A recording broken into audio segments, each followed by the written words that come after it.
বড় শিরক অনেক রকমের রয়েছে, তার মধ্যে আল্লাহ ছাড়া অন্যের জন্য জবাই করা, আল্লাহ ছাড়া অন্যের জন্য মান্যত করা, এইরকমই জাদু কাজকর্ম, এই যে দোয়া তাবিজ বলে, এগুলি হচ্ছে শিরকের অন্তর্ভুক্ত।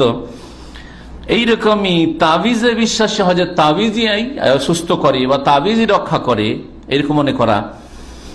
কবর পাকা করে তার কাছ থেকে চাওয়া, কোন কবরবাসী থেকে ফরিয়াদ করা ইত্যাদিতে তারা মানুষের প্রয়োজন মিটাই, মানুষের ডাকে সাড়া দেয় বা উদ্ধার করতে পারে, পাশে দাঁড়াইতে পারে ওলি আউলিয়ারা। এইরকমই আল্লাহর হালালকৃতকে হারাম মনে করা অথবা হারামকে হালাল মনে করা, হারামকে হালাল মনে করা অথবা হালালকে হারাম মনে করা। জেনা ধর্ষণ হইলে হারাম, আর যদি সম্মতি হয় সাবালিকা তাহলে অসুবিধা নেই, সাবালক সাবালিকা বেরিয়ে গেছে, অসুবিধা কি, কোর্টে গেল জেনা করার পরে